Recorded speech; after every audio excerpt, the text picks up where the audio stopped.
Disclaimer. The content presented in this show is intended for entertainment purposes only. All opinions expressed are those of the host and do not necessarily reflect the views or opinions of any individuals or organizations mentioned. Statements made about public figures or entities are based on publicly available information and are not intended to harm or defame any person or business.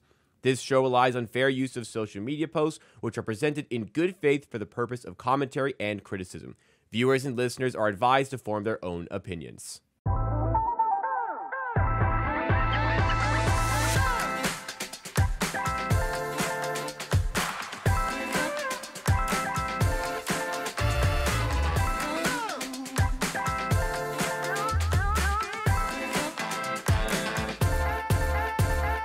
It's Circle Back, episode number 8 right here on the Circles Off channel. I'm Rob Pizzola, Kirk Evans, Jeff Feinberg to my left, Jacob Gramenya producing today. This is the show where we review the past week that was in gambling Twitter. Going to start with myself. Very egotistical thing to do, but I think it's very topical. People like to think that I go out of my way to create drama on the internet for the purposes of this show.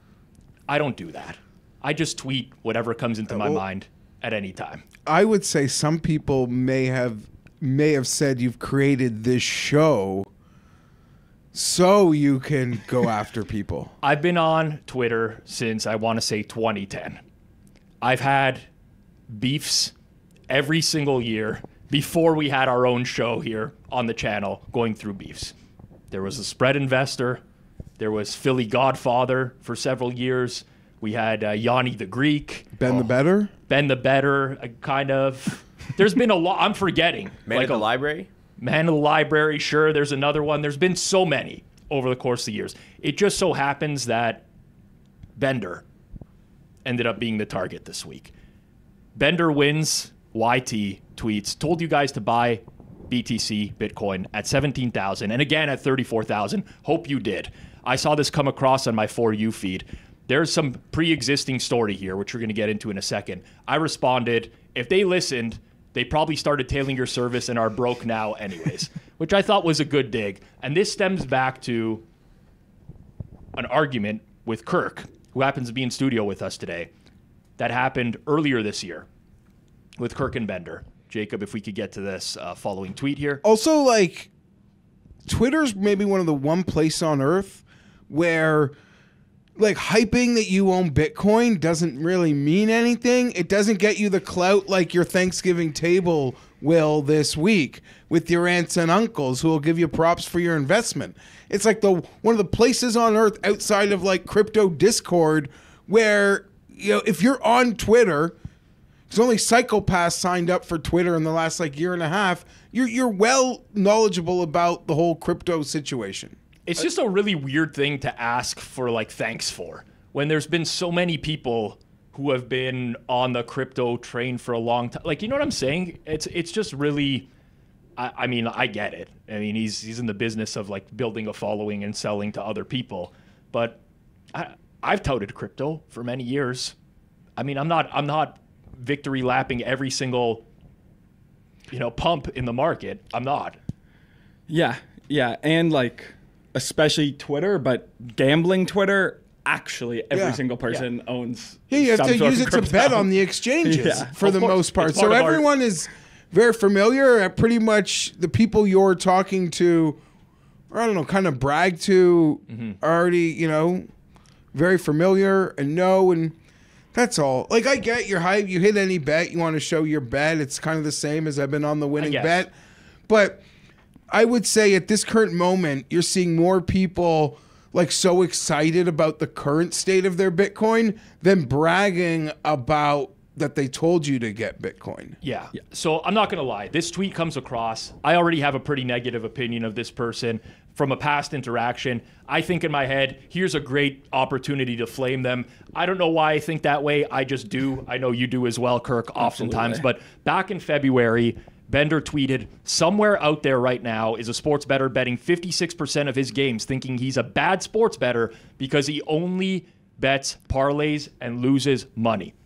Yeah, so I remembered this exchange, but I hadn't looked at the actual tweets in a long time. It's actually stunning how dumb of a tweet both these tweets we have on the screen are. The fact that someone who says they're a professional sports bettor and sells picks would say something like this is actually inexcusable. So, yeah, he says, show me the math. His math is just embarrassingly wrong. Well, he's talking about the house edge, right? Yeah, his reply to you is, tell me how a 4.5% house edge on straight bets is worse than a 10 to 40% house edge on parlays. And that's applying to, like, the masses. Yes. If you're betting into a vig and don't have an edge. Correct. So he's basically going on this tangent. Mr. Limited comes in and says, this is how it took me 2 minutes. And he just does the basic math. If you have a 56% hit rate, you're betting straights, your expected ROI is 6.9%. If you're betting parlays, your expected ROI is 12.9%. It's very simple math. If you have an edge in sports betting, you can often increase your ROI by parlaying the games. It's simple. Now, I don't think that... I think Bender exhibits a lot of, let me say this. I do think he can make his living as a pro bettor, okay? I do. I've seen his pick service. I've seen a list of the history there. There's some things that I'm vehemently against as part of that service, but he seems to be pretty price sensitive for one. Yeah. I think it's well within reason that a pro bettor could not understand that concept. They just bet straights. They were told to bet straights their whole life, right? This is me growing up and somebody saying to me, don't bet parlays, avoid them. You want to bet straights, and you're just into that. And you can still make a living doing that. You're leaving money on the table by doing that. So But he's saying, show me the math, and coming across This is as my point. so wrong. Like, he's just so wrong. I don't know if I agree with you. I don't understand why people on the internet have such a tough time admitting that they are not a subject matter expert in everything. And this is what really irritated me and irked me about this guy in the first place. It was like, shut up, you're wrong, stop arguing because you're digging yourself a bigger hole, and the rest of the people who are actually sharp in this space are going to think you're a moron. And that's exactly what ended up happening here. It was like one series of tweets where he argued with Literally everyone in the sharper portion of gambling Twitter, where people are like, this guy is an idiot. And I actually don't believe he's an idiot. I just think he didn't know when to give up on this particular conversation. And he never admitted he was wrong. Never did. Still to this day. I know. It's still out there. I think it's fine if you see the math here from Mr. Limited, and it's fine if you don't understand it. But then once you see it, it's okay after the fact to say, okay, now I understand. Yeah, it's a fairly simple concept. But I wouldn't say that's fine if you are selling your picks and advertising yourself as some incredible bettor. I think that is something that is basic enough that you should have to know that. Right. So lots of stuff comes from this. It starts with Bender responding to that tweet of mine saying, I'll bet you $1 million cash. By the way, $1 million cash is a really great way to basically out yourself for tax evasion in some way or another. But anyways, we can move on. There's multiple cell phones with the $1 million Yeah. to prove something. Got it. He wants to prove he has a 60% plus return average per year in the 5 years Masterclass has been around. We had 2 bad months. If you're dumb enough to believe the trolls, then take my wager. We'll make it very public. You can audit every email and pick that we put out. I'm not in the business of making bets on things I can't verify independently. If you truly have a track record that proves that level of return, I'd question why you're completely irrelevant in the space. Maybe a cheap shot. Why so many former clients are out to get you? Definitely true. If you've ever looked at his replies, and the fact that he turned his replies off. And why you need a $1 million bet to justify showing results that paint you in such a good picture. He recorded a TikTok video, a reaction to this. It's kind of gone back and forth. In the TikTok video, he asks all of his followers to start responding to my tweets, to, classic influencer stuff. Go out, our Bender Army, go after this guy. He also accused me of promoting scammers on our platforms, on the Hammer platforms, which I don't know where this came from. There's a lot to unpack here. First and foremost, what I cannot understand is if you do have this level of success, why can nobody find results first of all, like that just seems like a really simple thing that you would do if you were selling pick packages. Happens with all the scammers out there nowadays. The results are up there. Yeah, it seems like Bender relies on testimonials than just actual documentation. Like, I'm good here. People tell him I'm good, despite in the testimonials, there's a lot of like half-star, 0-star reviews. Right.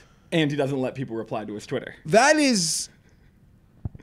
Usually not a good sign. That's not a good sign. As a child of the internet, that is low grade. Well, there's a lot of things he's done here that can piss off pro bettors, that are tells to pro bettors, that can like just make your skin crawl as a pro bettor. I'm not a pro bettor. I'm a child of the internet. I don't appreciate the no comments. Well, so that is just so low grade. There's something to it. Now, whether or not you believe it is a different story. But he believes that there is one sole person who is responsible for all of these negative comments on the internet. He has alluded to like filing a lawsuit against some Australian guy that if this is the one Aussies person, are the craziest. It is the most sophisticated like beatdown of someone on the because the times that are being posted are like Australia is the opposite side of the world. You could like some of these things would be coming at 4 a.m., 5 a.m. And there's so many accounts. I don't know if it's true or not. I'll tell you this. If I was subscribing to someone's service and they were in the middle of like a cold run, even though having some apparently, by their words, some great track record. Yes. And then they asked me while I'm paying them and they're on a cold run that I got to go to work on the internet and chirp some guy that he's fighting with, I would lose my mind. Yep. Yeah. I'm paying you for your picks. You suck. Why do I have to fight your internet battles for you, goober? Yep. I'm with you. There's so much to this, Jeff. Like, okay, here's the thing. I'll bet you $1 million cash I can prove this return. Who's the source of truth in this situation? All the emails he sent out in the past?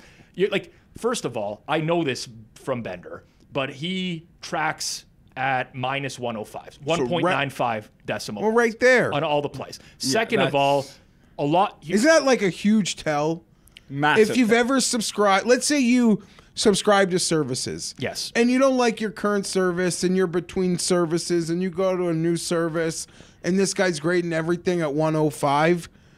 Like, if you have just the modicum of experience, you're like, that's a no.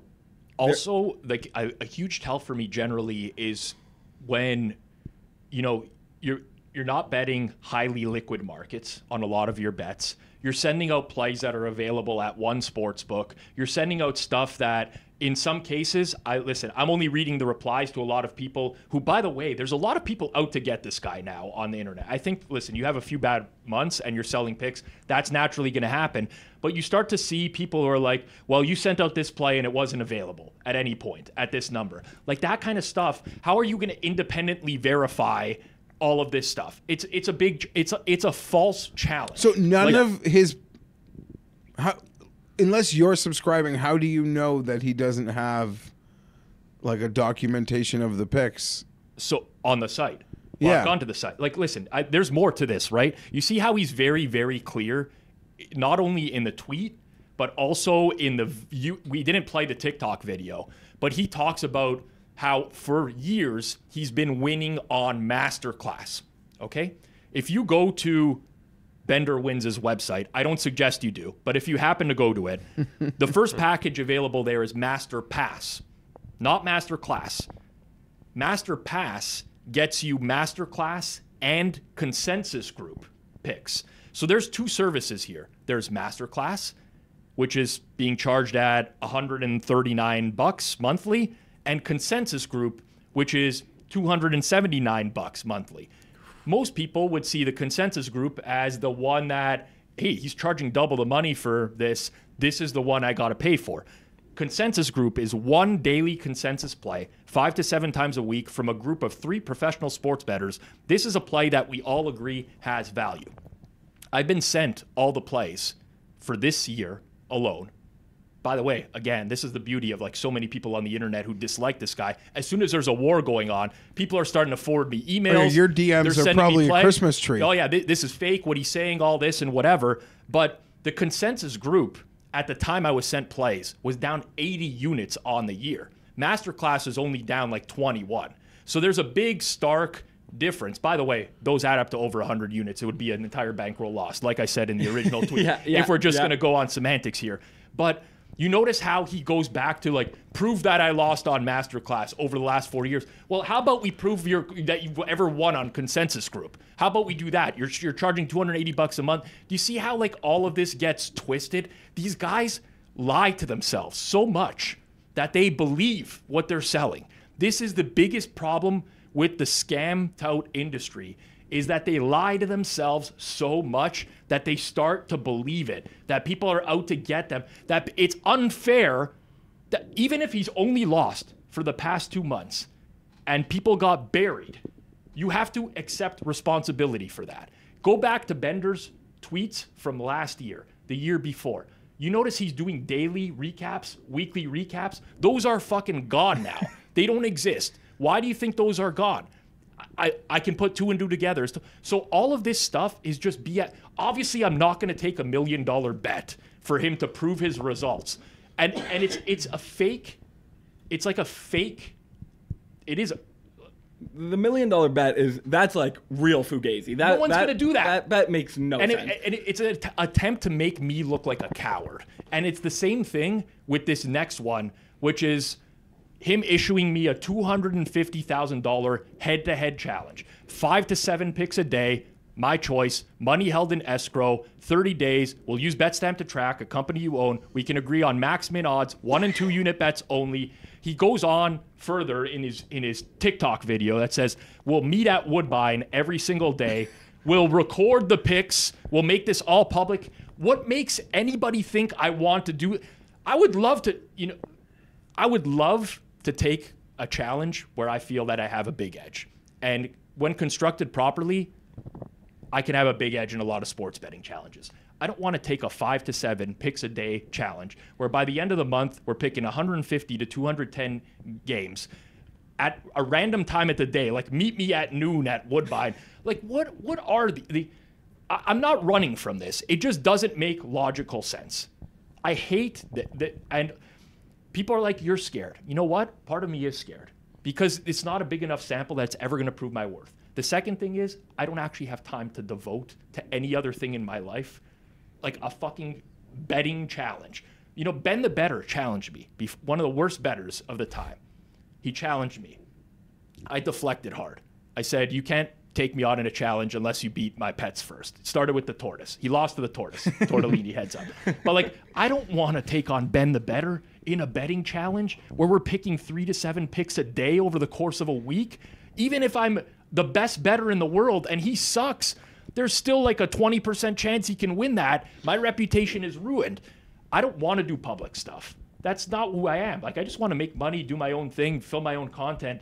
All this stuff is just massive deflection from the real original point that I made. And it's, again, if Bender beat me in a head-to-head challenge, does it prove that his picks win? No. But as soon as that happens, I've now legitimized him as a bettor. Yeah, this challenge is like, you could at least see a path to where maybe you could accept the challenge. The $1 million one is a total joke. But yeah, I totally agree with you. Like, I've been offered big challenges. So what's the challenge? He wants to do 5 to 7 picks a day for a month, $250 a month till somebody calls it quits. $250K a month. But there's got to be a challenge you would do. Oh, 100%. First of all, Fezzik responded to this as well. If two guys have a legitimate beef, instead of challenging a guy to 100,000 or 1 million or 2 zillion contest, I laughed at that, by the way. Why not just make a reasonable offer? I do agree with him in one sense, where people always make like these offers that nobody on the internet is going to take, right? Yeah. He recommends we do something reasonable like 2,000 to 5,000. I'm actually interested in a bigger challenge than wasting my time on a 2,000. Like, yeah. I'm going to make picks a month for an entire month and meet a guy at Woodbine and bet tickets for $2,000. Like, that's not going to happen. I don't like that. But here's what I was going to do. In all seriousness, in all honesty, that challenge came in. I haven't responded. I was thinking about it a lot more, and I was thinking to myself, I'm going to make this happen, but I want to do it on my terms. I'm not going to let someone else dictate the terms of this particular challenge, because I don't want to flip coins for $250K, right? If he's going to be able to find an off-market price or do whatever, I don't want to flip coins. The way that I bet is high volume. I look for a lot of edges. I bet at certain times of the day. So I don't want to abide by the terms that someone else sets out. Fair. Listen, $250,000 for anyone, including me, is money, is serious money. Okay? Absolutely. I do fairly well off sports betting, but I'm not going to just randomly, like, this isn't like I'm going to nut up, I'm testing the dick measuring contest or anything like that, right? I want it to be under my terms and circumstances. So I'm like, I'm going to DM this guy, and I'm going to say to him, I'm in, but let's work on some sort of thing. So I go to DM him, Jeff. Yeah. And what I realize is that he's already been DMing me for a long time, since February, from when he got into the argument with Kirk. Now, on Twitter, there's a message requests folder. I don't check the message requests folder. It's usually from people that I don't follow or don't follow me. I try to avoid people who don't follow me. Just put it that way. I think if you want to say something to me, follow me on Twitter, and I'll see it. I check my message requests folder. I see this from Bettor. As someone with an extensive following who is respected by many in the sports betting community, you have the ability to create serious damage to someone's reputation and business when you make defaming posts and outright lie. You have absolutely no basis in which to make that comment, and I can prove this is an outright lie. In fact, I have averaged over a 60% return for my members over the last 5 years, including winning 87, 110, 71, and 53% the last 4 years. You made your comment with the intention to mislead others. Untrue. That was not the intention. In believing that people who followed me have lost their money with zero proof or knowledge of me or my numbers. At this point, I am formally requesting you issue an apology to me and the people you misled with this tweet, admitting you made the comment even though you didn't know the facts. Secondly, as the damage is so widespread at this point, with 90,000 people having seen it, I formally requested you do a video and post it to all social media platforms stating that you have lied to people about me. I'm requesting both of these to be done in a timely manner to limit the damage you've already done to me and my business with this defamatory tweet. Yeah, like this is just the behavior of a guy who's a bit insane. I would get so excited to receive this.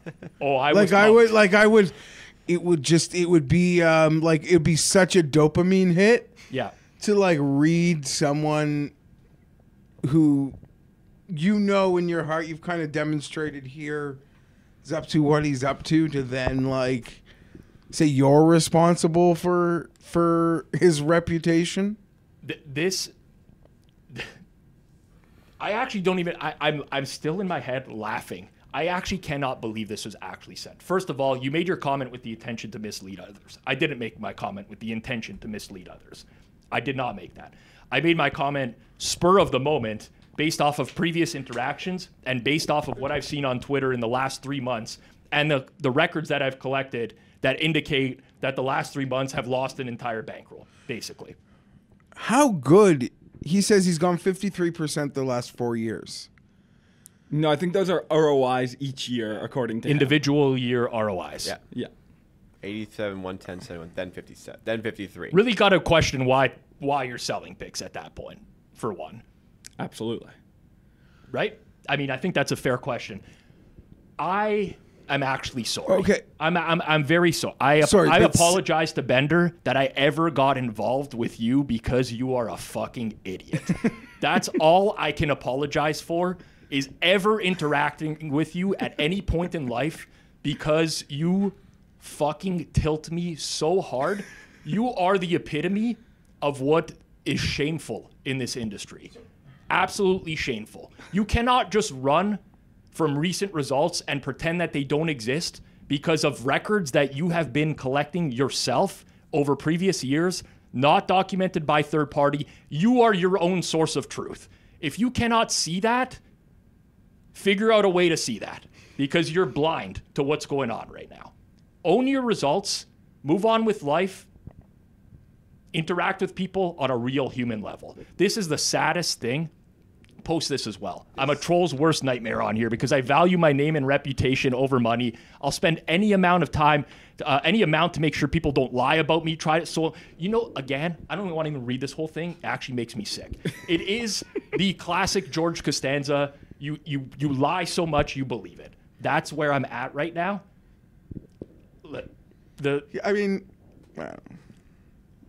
This is just...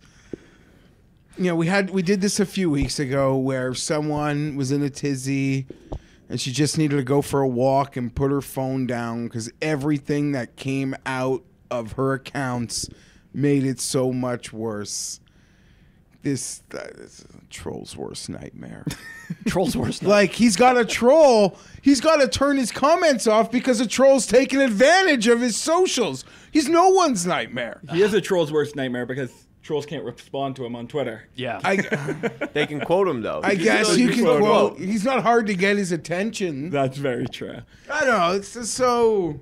Yeah, I agree with you, though. He needs to take a walk. He just needs to take a walk. And also what you said, if you've ever lost 100 units over any span of time in a service, that means that if someone... If he bought his Bitcoin at 10th, short, early, even at 17, which I assume he was in on before, and someone makes a joke at you, well, it's flirting with 100...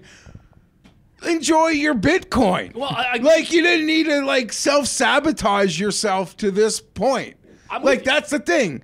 It's a comment on the internet. You know how many negative comments I've gotten on the internet? Imagine responding to everyone and being like, "Oh, by the way, you have this following, and you're lying about me." And this is the world, man. I watch ESPN Countdown while I'm waiting for Pizza Buffet to start on 11 a.m. on Sunday. Imagine someone going on air and being like, "You know what? Travis Kelce is completely washed at this point. He can't gain separation or whatever." And then Travis Kelce responding and being like, "I need you to issue a public apology to me because you have defamed me, and now I might not be able to get another contract in the NFL. Please issue it immediately on all your social media platforms, ESPN." Do you see the ridiculousness in all of this? I've already offered to fund one Circles Back lawsuit. Don't tempt me to offer to fund a second one, Rob. But it doesn't, Jeff. It doesn't matter. I just don't. These tweets just tempt me to be like, "You keep going. I want to see where this goes. I'm willing to pay the piper." I'm very well funded too. I have no issues. It would be a complete waste of time. Yeah, but it's a business expense and a personal expense. I don't want. Even personal. The reality is, Jeff, this guy went and did a TikTok right afterwards. In the first minute of the TikTok, he's like, "Rob Pizzola, by the way, who promotes a bunch of scammers on his podcast." How is that not the same level of defamation? I'm not going to litigate. It doesn't matter to me. By the way, where did that comment you know where that comment came from? Someone just replied to one of these tweets and said, "Oh, Rob promotes a bunch of scammers." He took it as gospel and ran with it. What scammers am I promoting? What I interview industry guests, bookmakers, sometimes touts, sometimes bettors, people with checkered histories, sometimes mathematicians. I interview people. If you want to say I promote right angle sports, I am extremely fair with that, by the way. I am a subscriber to Right Angle Sports. I personally see value in that subscription. I think you need to be a serious bettor to pay that type of cost. I see value in betting a major market, getting ahead of a line move, and then deciding what I want to do later on. Because oftentimes you can arb out of the game completely. There's value in getting ahead of the line move. So if this is a Right Angle Sports thing, but by the way, we roasted Right Angle Sports last week on Circle. It came up how they're running their social account. Mm-hmm. Secondly, they keep a verified third-party bet history on Betstamp. Verified. Third party. They do not run from results when the things are not going well. They are the complete opposite of a scam, everything they in my post opinion. is pretty widely available when it's posted. 100%. We can debate the merits of buying picks or selling picks, and there's no right or wrong answer. There's going to be people who are just anti-tout in every, and that's fair, and that's fine. But to call them an outright scam, I would say is definitely, and that's the only thing he could possibly be talking about here. And in my experience, I think Right Angle Sports actually does things the right way. Not a promo, not suggesting you go and buy it. I just want to be explicitly clear. I'm stating my mind here. But you can find their record at any time. They recap winning weeks. They recap losing weeks. Maybe the Twitter account goes off the rails sometimes.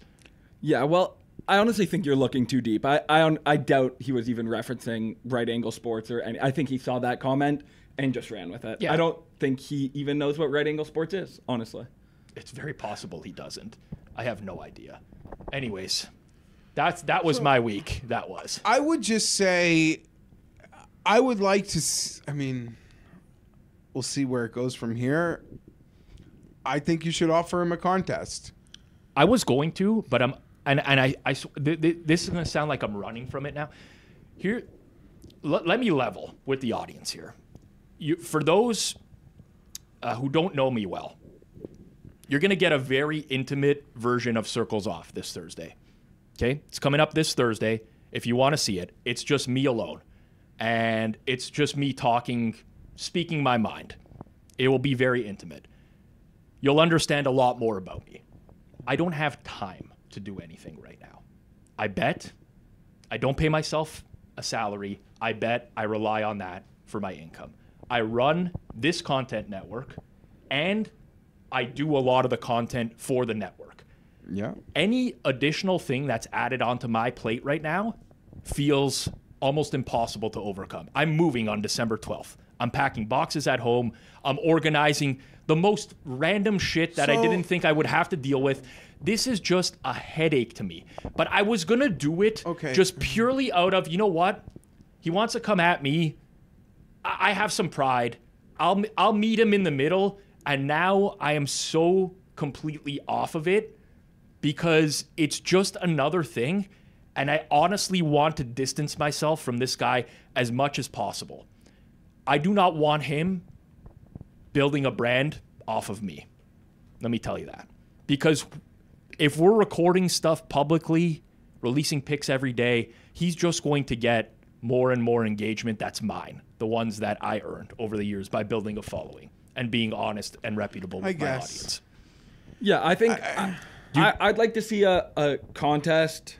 No everyday videos. The going to Woodbine every day actually makes no sense. I'm not getting out of my house to drive and fucking hit some kiosks. Month-long competition. Results are set at the end. That's what I'd like to see, but it's obviously up to you. I would love to do that, but do you know what is going to go into creating that? Yeah, it'll be a lot. We have to find an escrow. We have to find rules. They're going to have to be agreed on by lawyers. There's going to be stuff that inevitably is not going to be thought of. That's going to come up in the middle. It's such a waste of my time. Okay, so then here's another idea, and it's like a ladder, like a video game. Like throw like your like you had Ben go against a tortoise. Yes. Throw like your lowest henchman at this guy. But Ben was desperate. Ben was really desperate. Like Bender is doing well. He's obviously wealthy. Whether that's come from betting, from pick services, crypto. Listen, and you said you deep dived what you could see, and he probably does make money sports betting. Oh, we said this off air before the show. Which isn't easy. I think you might have said it on air also. Possibly. There's a difference between being a pro bettor and being able to win for other people as part of a large service. That's where, like, to me, it's not hard to win betting on. I know it sounds arrogant. I've done 180 plus episodes of Circles Off now. I get people messaging me all the time like I didn't realize. Well, it was you would just easy. say like follow the injury reports, know when to bet, know how to read into top down bet to start. Know how to read into like up. I don't know. A quarterback meeting the media or not. Yeah, just stop being an idiot. Stop doing things that you are conditioned to do generally. Sorry to call out people who are losing sports bettors. I don't mean it that way. But it's not hard to win at sports betting. I do believe, like I said, he exhibits a lot of behaviors that a winning sports bettor would. Just price sensitivity, Like in the way that closing line value. Exactly. Things of that nature. He knows that's important. He knows that it's important to get out of. So I'm not questioning necessarily Bettor as a sports bettor.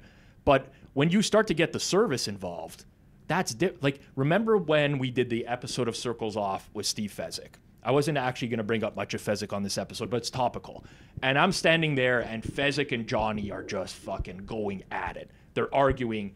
And I talked to Steve a lot after that interview, and he's like, Rob, you know that I'm a winning bettor. I'm like, I know you're a winning bettor, Steve. That's not what Johnny was arguing. He wasn't arguing that you're not a winning sports bettor. It's whether or not your clients are going to win off of buying your service. Because some of your clients can't go to the South Point at 2 a.m. and bet a price because it's only there. Like, there's stuff that comes into play there. So there's a delineation between someone as a sports bettor and someone as a tout. And to me, Bettor exhibits a lot of the wrong practices as a tout, in my opinion. And that's kind of where I would draw the line.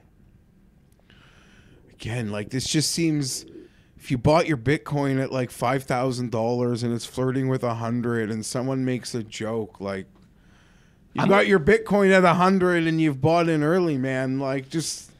Yeah. Like, that's it. Like, congrats. We will move on in 1 sec. The last thing I'll say is that I can get my back up against a wall, and anyone in the world can. If someone comes at you, I mean, we're going to get to one where someone really got their back up against the wall in like a very destructive manner. But people, when you're put in a bad position, you feel like you're being called out, embarrassed. I understand. You know, I get coming back at someone. A few weeks ago, Simon Hunter called me, I don't want to say it for YouTube, but a PDF file. Let's go there. He called me that, right? Which I'm like, yeah, it's like a really shitty thing to say to someone. My immediate response is defending my own honor in a way that like naturally makes sense, I would say. You could argue that this is what his version of defending his honor is. Here, let's do $1 million contest, 250. That's fine. I get it. I actually do want to say that I get it. Personally, though, I think there's just much better ways to, and this is a matter of my own personal opinion, there's much better ways. Yeah, just show the documented 60%. Why would you not do That's that? it. Why would there not be even a Google sheet right now that says, here are my results? Like you said, if I came at you, Rob, and I took shots and I called you a fraud, like there are ways in which you would react to that. Yes. To defend yourself and your integrity. I probably honestly wouldn't even respond. But if it got me hard enough, there are ways that I would react. Normally, I might, listen, it's a bad thing to do. I've done this before. But sometimes I'll post like some screenshots from a PPH account that I might have used that week that won a lot of money. And be like, good luck ever trying to win this over your lifetime, let alone in 1 week. I'll do stuff like that because I'm cocky and I want to defend my honor as well. And you could do that last night, I think, by the tone. And yeah, I don't want to post the Packers alternate stuff because those are bet into some. Anyways, yeah, move along. Yeah. Anyways, that wasn't the only lawsuit threat this week. There's an account going around that's called Jeff Rosa Leaked. Jeff Rosa went over to, was it Dub Club? And is posting college basketball. So Jeff Rosa, second time I think we're talking about him on Circle Back. He had a what I would call a successful year in college basketball last year, posting publicly to Twitter and built up a following, and is now selling picks with Dub Club. There's one person on this Jeff Rosa leaked account that is buying those plays, posting them publicly for other people. Now, just letting you know, Jeff Rosa is DMing this guy, that this is illegal.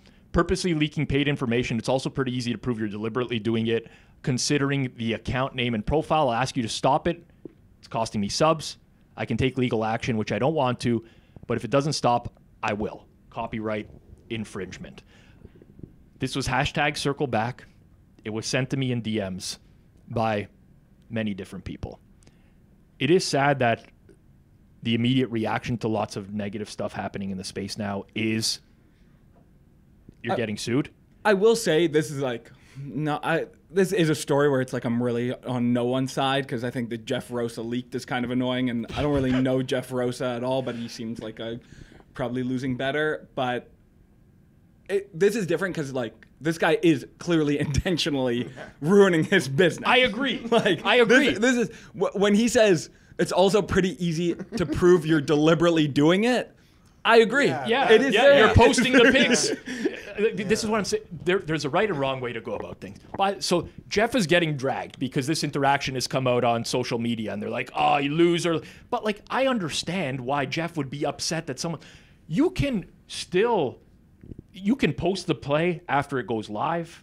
You can do a daily recap. There's so many more ways. If you like this Jeff Rosa leaked account, I get it. He thinks Jeff Rosa's a loser. He wants to kind of prove it. And, I mean, maybe there's other motives I'm not aware of. But there's ways to do it without posting the pics as they come in real time. I don't like it. Yeah, I don't need to like Jeff Rosa to not like this. Because like you said, there's just other ways. You can document it. You can be a hard ass. You can be a dog on that bone like GRP on Chernoff. Yes. Right? But, you know, this just feels wrong. But it is wrong. Anytime someone it is violation of terms. Listen. We all got memories, you know, ordering up that WrestleMania 10 pay-per-view, having the neighborhood over to watch. You set the VHS, you copy it for personal use, but at the very beginning, they let you know this is not for copying and redistribution. Mm-hmm. like that is intended illegal. For personal use only. Yeah, there's FBI even logo on that warnings. I know, you know, it's so easy to mock like the pick seller. And, you know, it just sounds so, like, nebby. I don't even know if that's the right word here. I don't even know what the fuck nebby means. I'll be honest with you. I do think we need to know if Jeff Rosa leaked is posting the plays, like, immediately after Jeff Rosa posts it, or, like, is it hours after? That's a fair. big delineation. Yeah, 100%. I don't present any of this as fact, by the way. I'm just merely stating opinions on... I don't have the time to dig to Jeff Rosa. I don't have the time to dig into every one of these stories for like 8 hours. I love threatened lawsuits, though. You do. Like, have you ever threatened someone with a lawsuit? Never. And I would covet being threatened. I would. It means I did something really fucking good by my standards. I see. You agitated. You were enough of a shit. Yeah, disturber. I did something right. I would see it as like doing something right. If we got there and in due time, but I just doesn't like, it's still a bit of a Wild West. Like, it's not the internet like in the early 2000s in terms of the Wild West. And but this is hard to, I guess it's just your opinion of Jeff Rosa probably is how you feel about the whole situation. I would agree. I think a lot of people don't like that guy, and they're like, "What the fuck? Why would he threaten a loss?" I get it. Like when you buy picks, most of the time when you buy picks, there are terms and conditions associated with those picks. I'm gonna use my words very carefully here, but I was a Warren Sharp subscriber for a little bit, Sharp Football, because I'm like, this guy can't get away with releasing lines that are not available anymore. Like I have to. And within a few weeks of creating a Warren Sharp Betstamp account, publicly tracking, not showing the plays until they went live, I received a LinkedIn message from someone asking if they could talk to me. Got a call from them, and it turned out that they were part of Warren's inner circle, so to speak, and basically said like, hey, you can't do this. There's specific terms and conditions, which he sent to me, saying you can't do this. And I'm like, well, why wouldn't you want the records to be out there? You can't find them anywhere on the site. It's only just like, and they're like, well, don't want people reverse engineering what Warren does. Bogus excuse, in my opinion, because he's selling them anyways. It's public. Yeah. It's one thing if it was completely private. It's public. Anyone who has access could reverse it. So if I'm a subscriber of someone, yes, and I'm paying, and they go 4-1 on Sunday, I can't tweet they went 4-1 this Sunday. You can, and then next Sunday tweet they went 1-4. You absolutely can. Like, what you cannot do is post those picks in like a public forum while they're still relevant, so to speak. But on Sunday night, what I was doing was nothing wrong. You can set it so that they don't appear on the profile until the game begins, and therefore you can't bet that line anymore. Correct. I got bullied in that situation. Listen, to me, there are things, I will fight for a lot of things in life. And believe me, there's nothing more. There are maybe some things that bother me more than like someone who's scamming or misleading. Let's put it that way. I just didn't want to get into that at that time, man. Like, this was when we were forming the Hammer. I was still involved in bet. I have limited resources. I just have limited time. It sounds really dumb, but like... Okay, but I would just put it this way. In a way where Bender is clearly like you punching down, and I'm not for punching down. Yeah. Sharp is punching up, and to me that is unequivocally acceptable by the terms of the internet. You're saying that punching up is always allowed. And like I'm nothing. I'm a nobody. I've tried my hardest though on the internet. Like, I don't want to punch down anymore. But some people think the opposite, because they're like, well, now you're trying to build a brand. I don't give a shit. I just don't need to punch down. Punch up. Always. Punch up. And I'll also say, like, just because I'm far from a legal expert, but just because something's in a terms and conditions doesn't make it like binding. I don't know if he could hold you to that in any sort of way. I feel very confidently that what I was doing was not wrong in any capacity. I just don't want to have to deal with this. And that's fair. On the side. That's fair. Does he still sell picks? Oh yeah. Oh yeah, of course. Again, I think Warren Sharp, I'm just stating opinion here, is a winning bettor. I think he's a winning NFL totals bettor. I think that he's the fucking runs, like he is the number one at misleading like newsletters, facts to support his runs, widely available number, like releasing stuff after it moves is a joke, man. Agreed. Like you cannot hold yourself to the record of what you've released at when it wasn't available to bet. Anyways, we'll keep it moving. It's deleted tweets time. This one was talked about quite a bit earlier this year in circles. I remember it from the summer well. Kurt Benkert in the summer tweeted, "Chargers are taking my spot at worst team in the NFL this season. What up? Then it to be Patriots, then Saints.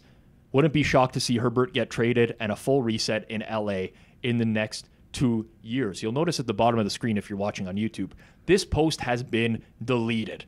People have started to call him out on deleting this post. And we get to his response here, Jacob, if we can move it along, which is, if you're going to post a bad preseason take, post the apology that was not long after, where he issued an apology a month later. "I was wrong about the Chargers. Please use this as a public apology.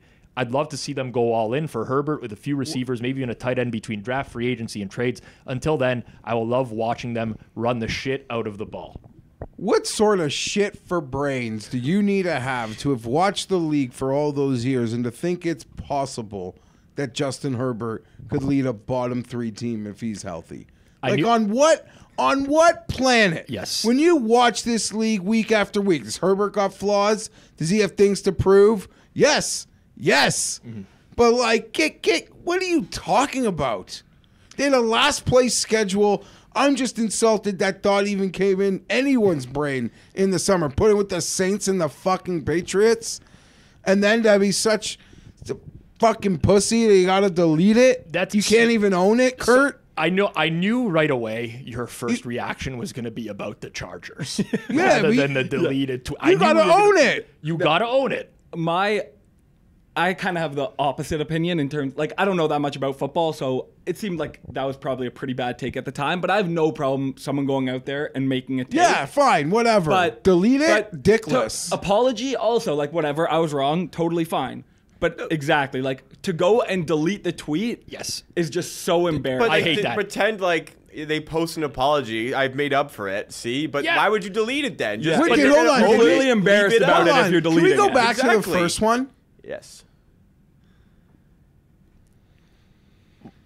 Serenity now. Serenity now, Jeff. It is, I get lost in the first sentence to miss the second one. It's fine to have a bad take. No. You have no concept of how the league works. Just zero. You know how the league works. You know how the salary cap works. You don't know how any general manager thinks. And this is up there with the dumb fucks thinking the Chargers were trading for J.J. McCarthy. Yeah. This summer. Yep.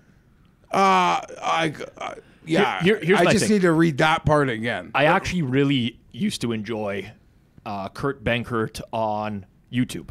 I used to love his YouTube shorts where he would break down schemes and plays using Madden.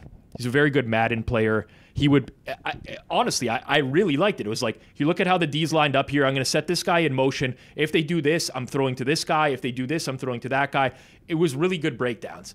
He then came to Twitter and turned into a hot take artist, which is fine. That's his prerogative. That's how he wants to build his brand. When you're a hot take artist, you don't delete old shitty hot takes. You own it. And he thinks he's owned it by issuing an apology. Now that it's gone and scrubbed from the internet, you have not owned it. This was your opinion. You've run at from some that. point in time. You're running from it. You know how many embarrassing hot takes your Cowherds or your Rousseaus have? Yeah. It's just part of the brand. It's part of the business. Stephen A. Smith is the coldest guy on earth. That guy's got ice in his veins. They're not deleting anything. Yeah, but even the best minds in sports have bad takes. 100%. Absolutely. I make bad bets every week. Horrible bets. You should see some of the bets I make. Yeah. I've bet NFL games under. It's over in the first half. Baseball games, same thing. Baseball, first 5 innings over. 0-0. It's going to be public. You got to prepare for it. Yeah. Absolutely. Of course. This is this is just the lowest grade. This is a low. I actually don't know what's a lower grade. Well, I could tell you one right now. Well, quickly. What we're looking at now. The no comments or the deleting, they're both punishable. Yeah. Yeah. They're both I don't know right which in the one same, I hate more. Right in the Maybe same realm. Deleting. Deleting might be. I guess no comments. You create this safety zone. You can these still quote tweet at pillows. least. You can still quote I can that. understand if news organizations want no comments because some things and some stories are so polarizing. There's just no point. Just turn comments off. But opinion, no comments. on sports. But Putting air in your own tire for your pick record, no comments. just from a pure respect point of view, I find it that I respect a person a lot more when they just own the bad take. He had the apology. yeah. Yeah. No offense. I didn't like someone Kurt. roasts you and you're an idiot about the Chargers. Quote tweet the guy and be like, I was totally wrong about the Chargers. I will be wrong plenty of times again in the future. yeah. This is how I felt in the offseason. And here's the thing, to defend Kurt in the sense that obviously I my brain went to Chargers radio when I saw that tweet for a moment. But I think it was after week 1 where he's I was wrong. I'd seen enough in one game. I think that said the 13th of September. Yeah. I feel like September 11th was the first weekend. So it was one game, and he's you know what? I've seen enough. I take it back. You are now, okay, you were wrong. That was stupid. But you didn't take long to break. You got broken after one game, and you admitted it. Why do you have to go and delete it? I agree. Agreed. I'm totally with you. On the subject of deleted tweets, Kirk wasn't with us for Circle Back last week. Jason was in studio with us. But as soon as we wrapped up recording last week, our phones were blowing up. This was ugly, man. And I think people might have thought that we intentionally excluded this. Listen, it's actually pretty sad that we're going to talk about this week, but everybody is fair game, including Joey Knish, who is a member of the Hammer Betting Network, co-host of Hit the Books. This started with Joey Knish going after Man of the Library. Man of the Library, I don't state this as fact, but seems like he's got some mental issues where he thinks that all the sports are fixed. Delusions of grandeur. Yeah, something's going on there. Knish tweets, -1,000 Man of the Library is broke, ugly, and hasn't had sex for free in 10+ years. Totally fair tweet. Yeah, I think In the realm. Funny. I'm not going to defend Knish much here. That tweet, I have no problem with. It's acceptable. It's acceptable. It's For the internet, it's acceptable. Yeah, So whatever As tweet. Jeff might say, it's a punch down. You know, you don't punch down. Whatever. I chuckled. Let's. No, punching down can be part of a brand and it can work for you. Yeah. But I'm saying, like, as I don't think it's good for you. If you want to command respect, you don't punch Got down. it. Okay, I'm learning more and more from you weekly, Jeff. Dakuchi, who actually watches a lot of our content, by the way, comments on a lot of our shows live in real time. He responds saying, big fan of Joey K, just not sure he's the one who should be making this comment. Big house, pool, apparent bounty of success, yet terminally alone, crippled by social anxiety, and on the wrong side of the attractiveness curve. Glass houses, as they say. Too far.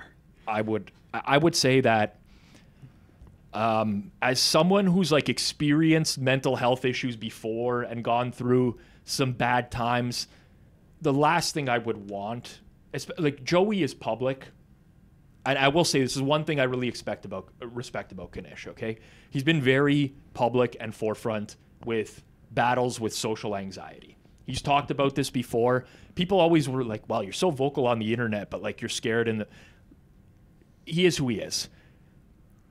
I would not go after that. I also tend to not take jabs at people's looks. I think it's kind of a low blow. Yeah, this tweet. Well, they both did that. They Yes. both did that. agreed. Sorry, They we're both- gonna get Yeah, yeah. there. Don't get me wrong. No, in the Man of the Library Knish- tweet, call him Knish ugly. About Man of the Library, call him ugly. It's just a bit different because Knish in the first tweet. Again, I'm not gonna defend Knish here at all. Once we get to the second tweet, but like we don't know what Man of the Library looks like. That's more of a joke. He's a bit of like Yeah. a wild. It feels less personal. It's much. Yeah, less it feels personal. more This of like a roast, very, and this is very like personal. a very personal. Especially attack. like you said, Knish comes out, talks about his anxiety, which is tough to do, and Dakuchi like takes a Terminally alone, like total cheap shot, 100%. you know, Yeah, like there's other ways to say that. Like the pillow is cold. you could have done this entire tweet with just the last sentence, glass houses, as they say, Yeah. Yeah. Yeah. and it would have worked. Listen, not everyone's putting thorough thought into tweets. These are emotional reactions. I get it. No, and But he wasn't involved here. But there's also Yeah, he 'cause got himself he involved. watches Hit the Books every week. I see him in the chat. and there's a segment of the internet or of like the community that I guess anytime Joey takes a shot, they feel like you're not allowed to take. Like I guess what you said, you're so out there. You're like you call everyone out, but then it's always a little. We got to be sensitive around Joey. But hey, I don't know. You gonna send that to Joey? You've got to sort of know the terms of engagement. I would agree. Takuchi. Like you Doesn't can't excuse send it. that. It doesn't excuse Doesn't it. excuse it. But when you send that off, you have to now know like the range of outcomes of what can come next. Is now like well beyond like the normal scope of a back and forth. Especially like you clearly are about to pinch a nerve talking about social anxiety. When Yes. He's very open about that. Yeah. That's very much a cheap shot. Yes, pinch a nerve. He did. Yes. Knish responds, bro, this you and your girl, in quotations, and I'm in the glass house, question mark. She looks like a expletive White Walker from Game of Thrones. Get the fuck out of here.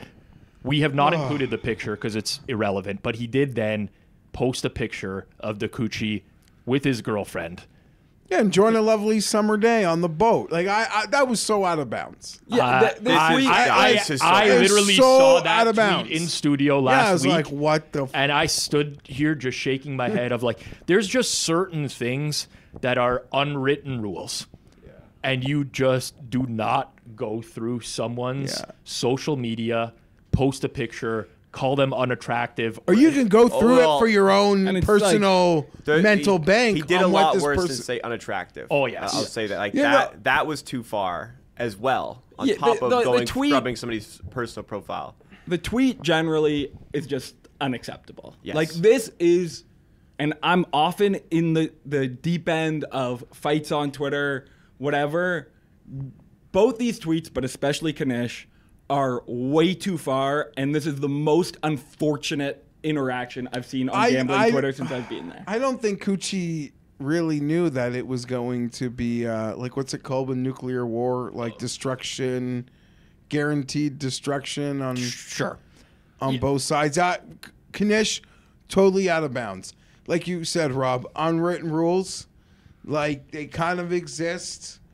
You know, there's times where things are allowed and things aren't allowed. That, to me, that's never allowed. The only time I've ever invoked someone's, like anybody, be it wife or spouse, would simply be respond to something vile they said. Like if their profile picture is them with their daughter and then they say the most like disgusting or vile thing to me, be like, I hope you don't like talk that way around your beautiful daughter. Like I don't even know. I don't even probably use an adjective. Like that's the only time I feel like I've ever would invoke like family in an internet war. Well, Knish is on to bring her into this is and post a photo is for somebody who has like no beef here whatsoever.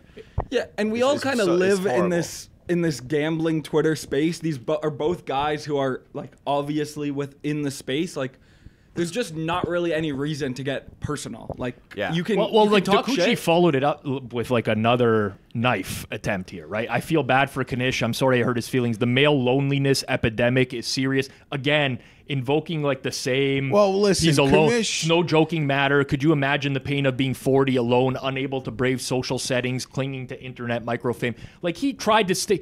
These are both people at fault here. Yeah. They really are. Yeah. This tweet, I don't fault the Coochie for as much because like it's like you took a low blow. Knish went nuclear. Oh yeah. So like you gotta hit him where it hurts. Yeah. Once you go nuclear, and you know you can get a response out of him by doing that. So why not do it again? And once you go at, like, you could say all the gross, mean things you want about me. We can just go back and forth with Twitter words.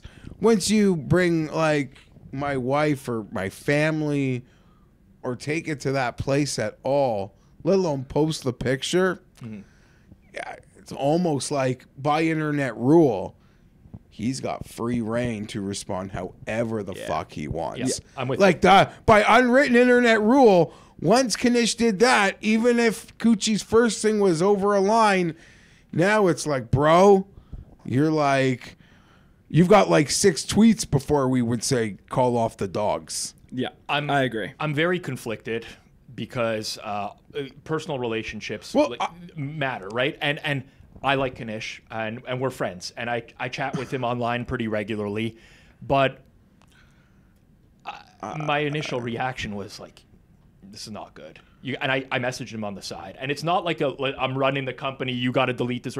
I'm like, listen, like, I get it. People come after you. There's certain things that they strike a chord with you, and you immediately. Some people know how to like bottle that up. I'm not actually great at this, but I know where the line is. He crossed the line. Very clearly crossed the line. And for like sports gambling Twitter beef, like, I mean, I don't know what any sort of Twitter beef that's not like, okay anywhere. I'm saying even if you're arguing about politics on Twitter with somebody, which is an insane thing to do, I don't think that should be allowed to go there, let alone sports gambling Twitter. But like you said, Rob, I'm buddies with Joey. We had an exchange this weekend. I think he called me a cuck. I called him a simp. It was all like I like Joey. I think he likes me. Yeah. So it's like, okay, we're just doing our thing.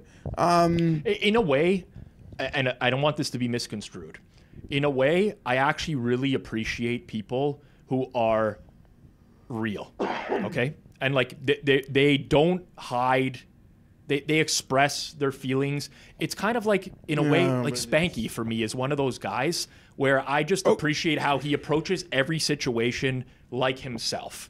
And he doesn't hide that. He's not out there to please or be politically correct. I appreciate that, but you have to know where that limit is. And I think the audience, most people who follow Joey, like, do appreciate that. And the unpredictability of, like, this guy on the internet, he's got these social anxiety issues, but not only does he like sports or love college football, he's got this like very unpredictable angle to him, and you have no idea how it's going to go. And because he's so authentic, that was bad. Yes. But I don't want to say that helped him, but Joey being who he is helps him way more than like a tweet like that can hurt him. We as much as I think that tweet is way over the line. Oh, that's way over the line. And there's things that are like, we experienced something similar with a mutual friend of ours in the past couple weeks, right? Me and Jeff used to work and produce for Cam Stewart, who's a good friend of mine, when we were at The Score, Hardcore Sports Radio. And Cam was doing a piece of media where he was talking about the Bills and Chiefs game that was upcoming a few weeks ago. Now, Cam hates the Chiefs because he constantly bets against them and loses. That's part of it. And he's like, they get all the calls and whatever. But he's ranting at this point. Fuck the Chiefs. Don't want to see them. They get all the calls. I'm sick and tired of this stuff. I feel bad for the people of Buffalo, the city of Buffalo. They've been through a lot. It's not the greatest. They always lose. It would be nice for them to get some sort of win against the Chiefs this week. I'm betting this game out of spite. His co-host says to them something along, brings up a Taylor Swift comment as it relates to the game. She's going to be at the game, something along those lines. And he, off the top of his head, very instinctually says, throw her in the falls. Okay? Okay. This is the comment. I've known Cam my whole life. He is top 5 nicest people I've ever met. Not an exaggeration. Most generous person. You know, I said this when we used to work with him at The Score. He's a losing bettor. He would have a winning day. He'd always come in with coffees the next day, donuts. He is genuinely... He'd lose for 5 straight days, win 1 horse race, buy pizza for everyone. And Rob would be like, Cam, like, I'm not your accountant, but you've lost for 5 straight days. You don't need to buy us lunch. Yes, exactly. Like, it's okay, but that's who he is as a person. And he said something instinctually in the moment, which he regretted, said after, I'm sorry, it was a bad joke. And he has suffered internet hate for 2 weeks now of people who think he's like a woman hater. Cam would never in a million years harass or abuse a woman. It would never. It's how he is wired as a human being. But because of that one lapse in judgment, he is seen that way by a very large subsection of people. Yeah. And you got to be careful with this stuff. And that's like... and he's also a bit sensitive, so the stuff being said on the internet. Well, it's incredibly harsh. Yeah. People are. I do think we're threats. comparing 2 different. Like, what Knish did was a lot worse than that. Yeah, I would agree with you. That's like a pretty throwaway comment that like maybe people are overreacting to because it was on probably like actual television. It got picked up by like exactly SI and whatever, and that's unfortunate. Like obviously, whatever. Probably don't say that, but that's like such a throwaway I got comment. roasted for defending him a week later. I didn't see any of these comments. They're all muted on Twitter, but and also like again, I love Knish. Yeah, I actually really like him, but it's also different because he said that on live air. As a throwaway comment. This guy had time to think about it. Knish didn't have to. He typed it out. Yeah. He didn't have to click send. And he clicked send. Yeah. I would just say, just never bring up, like, family. Yeah. Always just got to keep it, like, one-on-one, because you could be battling, like, a syndicate. Yes. But you just got to keep it, the internet's not real, but it can become real very quickly when you inject my wife or children into it, I guess. Yeah, I don't know. Like, there's lots of easy ways to roast the coochie. And I'm not saying appearance or whatever. I mean, the fact that he's watching every episode of Hit the Books and he's I mean, that's a very easy comeback. It's like he spends every week watching him. Like, who's got the upper hand in that type of situation, right? The problem now is, like, it's kind of obvious how to get to Joey, so I bet you he actually does ignore a lot of stuff. You have to. Because there's people that, like, just want to, like, their goal is for him to reply and go through their posts and start what he started here. Yep. Well, he recognized it. He deleted the tweet. It doesn't obviously abolish him from it. Okay. But he deleted it. He recognized he made a mistake. He didn't exactly apologize for it, but he deleted it, right? In closing, I think Joey's a smart guy, and he loves this show, or smarter than we give him credit for. I'd check if he tweeted something right now, because I feel like he knows to tweet his dumbest stuff. He knows when we record, like the exact time frame, and I feel like he knows when he wants to tweet his dumbest stuff to do it, and it puts us in a hard spot. But like you said, we got to hit up with a lot of people being like, this has to be spoken about almost for this show's credibility in some 100%. way. It was a huge talking point on gambling Twitter last week. Sadly, it was. Can't stray from it. Big talking point here. There's the Circa Survivor that's going on. Huge Survivor pool. 14 million roughly in total prize pool.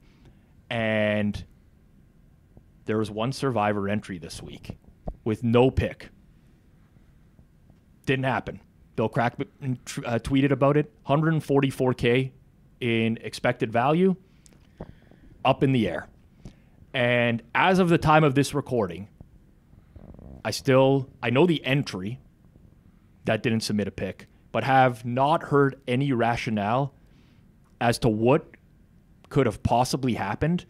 And I'm not going to lie, once I saw these tweets coming in, it's from my 3 sons' second entry, which was remaining. I was thinking to myself, first and foremost, I hope to God this wasn't a proxy mistake. And on top of that, I hope it wasn't the proxy that I use, because I recommend him to other people. But also, like, my mind started to go to bad places.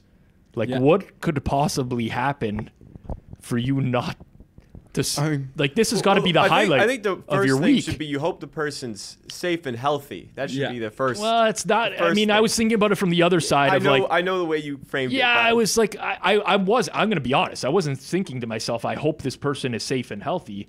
I think, like, this person might have, like, the guy must have been in a car accident or something worse. Like, that's where my mind... Jail's possible. Drunk Jail, tank. you got one call, though. That one call your Okay, proxy.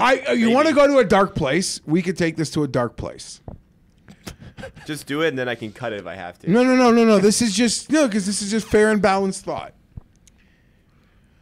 Who would have to die in your life for you to still not get the pick-in? Like, let's say he's alive. Like, I'm not even trying to be rude. God forbid, you could be in a space where something happened unexpected. Just not like, I'm just like... Can I be honest? No one. You're going to tell me no one. There's a chance no one. I would probably get the pick in no matter what. Yeah, exactly. I hate to say that, but I'm leveling with you right now. If I had a chance... This is a safe space to win have this discussion. $14 million, that is life-changing money for me. I would...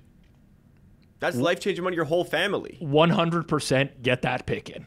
Maybe I'm not researching and predicting, like, you know, because I know people that are still left in this, and they are spending days, 20 hours a week trying to predict who other people are going to pick, the journey, this and that. Like, and they're celebrating when the selection counts come out based off of if they ended up on a team that was like lowly selected. So there's people putting.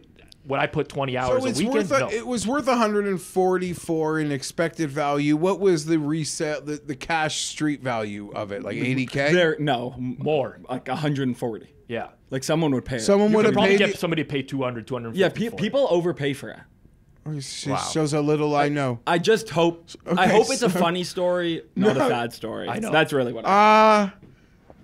Jail is an interesting one. It really is. No, but jail, you could still get it through. You lose track of time, right? I don't know. I've never been in a jail cell, but I imagine there's not a clock on the wall. But you got to be in some real hard jail. Like, maybe in the drunk tank. You know? I've never been in jail, but I believe there's like levels of jail where it's like you've got to be taken in for something pretty serious to be like totally removed. The picks are due Saturday by 4 p.m. Eastern time. This is through Circa in Las Vegas in Nevada. I've been hiking in Red Rock before. You know, bad phone reception. There's lots. No, if you've made it this far, you have dedicated a lot of time to getting this far, or else you wouldn't be in this position. Okay. You have it planned out how you're gonna get that pick in. You've got contingency plans. It's not just like, oh, it's Saturday. I better get my pick in. right? How many people you maybe actually think not. have contingency plans? I know. I mean, I did in like week 4. I have a 3:30 calendar reminder every week that I get an alert on my phone to submit my picks. That's for Circa Millions and for Survivor. I'm out of Survivor, but If you were going on a hike like the day picks were in, would you not be like, okay, dude, listen, if you don't hear from me by this time, just Send us submit in. the pick? Yeah. I honestly, that's why my That's mind what- deviated to like worst possible. I hate Because that's what I mean. I literally, I like, was if there's thinking of, like, any this is- chance, if I'm going to be in my mother-in-law's condo without reception during time, I'm going to pre-approve something that if you don't hear from me, Yeah. you don't even need to see a bat signal. You just have the Or you don't authority to do go ahead. anything, or you don't do anything that could take give a possibility that you don't get your pick in. So What could you? It would have to be. So you'd probably submit your pick right near the deadline. Am I wrong? Well, yeah. So this is really interesting. This Frank B tweet got me. Ties win, right? The line on hospital event has to be the favorite at minus 150 or so. I probably agree. Yeah. But the last line is if they have a proxy and the proxy did not just submit a pick, then get a new proxy. Well, getting a new proxy doesn't matter much now. Well, for next year. But I always wondered, like, and I don't know that this guy was submitting via proxy. He might have actually been submitting himself. Probably. I don't know Is that's it a guy, could be a girl. confidential? Like Benson, like it's like legality would not be allowed to tell a story, I think even if they they know a obviously know, story. but I don't think they would disclose. Yeah, I doubt they would I tell doubt they would disclose. So maybe that's worth reaching out to Jeff Benson for. But if you're the proxy for this person You're just making a random and the pick. deadline hits course. and you're like, I'll tell you, my proxy, Would Maddie, just make you a pick? happened only one time last He'd year. pick for you. No, but he messaged me out like late and he's like, Rob, I haven't gotten your things yet. I mean, you're special though. You're not. I mean, you're not the No. normal person here. You have a Still. very special relationship. but this deep, like, yeah, wouldn't the proxy just make a pick, I even would, if I it would was have to think think so. they even would, if it was the Panthers? Like but I'm making anything, a pick. just for something you. to put in. proxies, like, they follow this. They know it. Like, they'll make a fine pick, you would think. Like, Yeah. it's not like they're Yeah, they a know proxy's ball. a complete Some exactly. of There's them- no point spreads. Exactly. not all the Exactly. proxy contracts, but some of them would have a stipulation for a percentage of winnings yes, as well. absolutely. So it would be they're invested. They're in invested winning. in it. Yes. Could be small. Whatever. That's their fine print. Yeah. I would honestly appreciate that if in the emergency where I don't make a pick, you're riding or dying for me now. Yeah. I'm worried. It's probably not a proxy. Well, I'm in Yeah, like a probably not a much proxy, actual darker realistically. place than he's dead because there's a darker thing than he is dead. sorry, there is. Yeah. Like What, God, abducted by Enlighten aliens? me. like God, I'd rather. Like he's kidnapped and he's I in like would a, rather be dead than like something happened to my child. Oh, of course. So Yeah. that's what Yes. I'm saying. Like, there's actually a worse story than this guy's dead. Yes. Hopefully, it's get just that. That's a what funny I'm saying. story, And then you not have no sad. idea what sort of I'm just saying you could put yourself in a dark enough headspace Yeah. to see how someone could miss a deadline as we're talking here. Just among dudes. Well, listen, at this point, the pick didn't go in. He's eliminated, or she. I would hope at this point it's just like I slept through an alarm or something Yeah. and it's not anything serious. Hopefully. So my But if three it's a sons local, too. wouldn't people? I guess there's so many people. I'd say, wouldn't they know who the guy is? That's a dumb comment, Jeff. Hope it's everything's hard to- okay for my three sons too. Before we get into our next topic, I do want to remind you, we are sponsored by Pinnacle Sportsbook right here. I've been betting with Pinnacle for a very long time in Ontario. I stand by the book. They've been very good to me over the years in terms of offering me fair limits, good customer service, easy to get money in and out. Everything that I could basically ask for from a sportsbook as a pro bettor. Find out what pro bettors have known for the past 25 years. Pinnacle is where the best bettors play. You must be 19 plus, not available in the US. As always, please play responsibly. If you do want to check out Pinnacle in Canada, head over to pinnacle.com/hammer. All right, a few more topics to go. My guy Pips. I love Pips, man. For those that don't know, we do have a channel that Jacob is a part of, The Board HQ on YouTube. You can get it in audio form on Spotify or Apple Podcasts. Daily basketball betting show. Jacob hosts. Pips is the co-host. Pips is in Croatia. Very, very smart NBA betting very, mind. very good NBA better. Yes. Strongly encourage you to check that out. Action Network HQ tweets Trailblazers versus Thunder, best bet under 224. The bottom line here says play the under 224. I make this number 214.5 and feel comfortable playing it to 216. Pips then quote tweets that. These posts are so stupid. They claim that they have a 9.5 point edge on the NBA line. Play up to 216 is insane. Kirk, you bet the NBA. How often do you have 9.5 point edges on the totals? I will say every now and then DraftKings will open a completely insane total. Yep. But this was in the middle of the day. Okay. Like, quite literally, there has not been a 9.5 point total move that's not injury related the day of in the NBA since I've been betting it. You're not going to give out an opener, though. No. So you could have a price that's horribly off. No, but as an opener. 224 was the price at 230 that day. Yeah. I'm saying you sometimes see prices that are 9.5 points off, but that's an opener you're never going to give out. Yes. This is when you're giving out, so they cannot possibly have this edge. Yeah, and this is something Action Network and specifically Matt Morris does all the time and talks about all the time.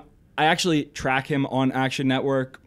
He's down units all time on his Action Network with like careful. He might offer you $1 million competition to prove that he's down units. He tracks. It's his tracking, not my tracking. He tracks it. He's down all the time despite hitting like a massive like 70 unit future. He's like plus 70 units on futures, way negative off everything. I don't know for sure this is Matt Moore, but I'm sure it is. Could be the Action Network AI. We don't know. Oh yeah, it could be the paywall but AI. Yeah, this is just like obviously the most ridiculous thing of all time. I don't know that it'd be possible to know the answer. But in this case, and I've never like been curious about this ever when I've seen someone make a pick on the internet touting a pick. And I could get into Action Network, but I feel like they've just they tarnish their brand daily. How much money do you think this guy bet on this game? $50. Maybe. I've never cared about that thought. But no one's thinking But I'm that. just curious. No, so it's irrelevant. No, but I'm curious when you, like, how, like, you write for Action. I know there's a difference between bettors and, like, guys who just, write for content. How can you have a 10-point edge and I bet 50 I don't bucks even think the guy's actually betting the game hard. Well, he might not be. Well, here's the thing, right? I finally come around. I'm going to mention Fezzik again because last year on Forward Progress, we used to give out our best bets and what the number was good to. And Fezzik's like, enough of this shit, like the good to stuff and whatever. And for a while, I'm like, well, people should know what they should be willing to bet it up to and whatever. But the problem is, in this specific instance, and what happens a lot, is if you actually think the number is good to something that is so far off market, the problem is the number. Obviously. Right? Like, even in the 100%. NFL, like if you give out a midweek NFL game and the market is at 3 and you're like, this is good to -6, like, you're wrong. I'm sorry. This is a very highly liquid market with tons of people betting into it. You're just fucking plain wrong. Yeah. Plain and simple. And not only is it interesting how much they actually bet, I think it's an even like more important point that if he was right and the fair line was 214.5 and he's a big bettor and the under was 224, he could have bet unlimited on 224 before it got to 216. That's the biggest edge you'll have in your life if it's true. So just the fact that it was still 224 and he wrote it, exactly. He's obviously wrong. I guess what I'm saying is I don't anticipate Moore treated this like a Paul Tyson opportunity. Which he should have. At 10 points, of course. Yeah. Yes. We're also assuming it's more because Kirk has a personal vendetta, obviously. No, but I wouldn't even know who wrote this. this. To him, so you think this is the type of write-up he would do? He always says stuff like this. I make the total 265 and the total's 230. Like, he says stuff like that very often. So maybe that's just what Action Network is, but he's also kind of their NBA guy, so it would not surprise me at all. You know what this really lacks is self-awareness. Yes. Because I often think this is not the first time. Again, it just happened to be this week. It happened to be Pips quote tweeting an Action Network. It could have been any brand. I know it feels like we're picking on Action Network at this point. It just happened to be this. But the self-awareness to say that this is what the number should be when the limit, what are midday limits on NBA totals? Like, on the board, Yeah. you probably could get like 30, 40 grand, just like very easily move the number. Right. So to tweet that it shows a lack of awareness of how the betting market works, right? This happens all the time. It's like, I make this game, the money line in this NHL game's minus 130. I make it 221. It's like, well, you're fucking wrong. And don't tweet that because it makes you look like an idiot. The smartest bettors know that you're a complete idiot when it comes to that. So that to me always gets me about these things. Is like they don't even really have the awareness to realize that by putting this publicly onto paper, it is such an absolute terrible look. This isn't in our lineup, but I do want to bring it up just because I thought of it right now. Making a last-second pivot. I could pull it up on my phone, but I'm not going to do that. I'm just going to paraphrase in my head. You had a tweet this week, Kirk, about being on the right or wrong side of gambling Twitter. Yeah. The wrong side is all these specific behaviors. The right side is these specific behaviors. It's basically separating like the recreational version from the sharp version. You did say on the wrong side of gambling Twitter are collabs. Yeah. I will say the first time I was recommended to get pips for the hammer, I went through his feed and I saw that he was doing collabs with other content creators. And I thought to myself, there's no way this guy is actually a winning bettor. Who recommended him to me? It was only after talking to him and consuming his content for a couple months, I'm like, you know what? This guy has broken the rule. Sharp basketball bettor doing collabs. When are we going to see? When are we going to see other sharp content creators get into collabs? What do you mean collabs? Like when Travis Scott gets a McDonald's combo? No, like what whole are we like talking about? whole like release a play on Twitter and be like, this is a collab with another person who releases plays. like it's a It's like they it's a put song. their heads together. Yeah, Like yeah, it's a exactly. song. Yeah. Like, bro. Pips is one of those rare guys who absolutely wins and is very sharp. But exactly like you said, he was on the wrong side of gambling Twitter and acted like that. I'd like to believe, though, Rob, if you told me you and Hitman were having lunch, and out of that lunch birthed a prop, Yeah. I would think like That would never happen, though. But it wouldn't. It's promotion. It's promotion. It's promotion. Yeah. It's very good It's the promotion. stuff we should actually be doing. It works but that very we well. find it so cringeworthy that we don't do it. At least I can speak on my behalf. Also, a problem with collabs is even if you're a winning bettor, if you're posting plays, you're probably moving the market when you post it. So when you're collabing, it allows you and another person to like put this play on your record while both of you are moving the play immediately when you post it. So it's kind of like doubling up a play for you. Pardon my ignorance, but a lot of these bigger groups, well, even We're not collaborating on plays. No. But like, doesn't it all go? They have all these people, and they work and they make picks, but the picks have to go up through like the main guy to get released. In some ways, isn't that Yes. a collab of sorts? I or- guess. You know what? If you had a guest on a show and they gave a pick, wouldn't that be a collab? Like if you bring somebody on for primetime NFL, they give out a player prop. No, Like- no, that's No, not a it's us collab. Yeah, putting you our and heads Jason are giving collabs every week.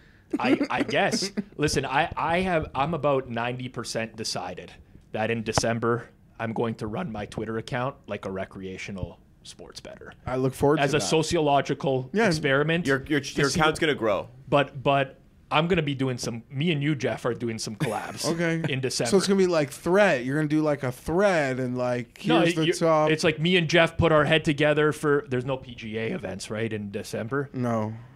Well, we're gonna find some golf event that we put our heads together on. We're gonna find. By the way, I mean this isn't in the script either. Did you realize there was this massive like match last week with Charles Barkley, Bill Murray? I saw. That was last week. I saw it after the fact. Yeah. I haven't Was seen this anything. not the worst promoted event in the history of the I think world? there's another one this week for Thanksgiving. I think, well, like a real one. But they still Scotty and Rory versus Bryson and Brooks. Why are they not promoting these better? I don't know. want to watch these. These that is matches, they're like a fart in the wind.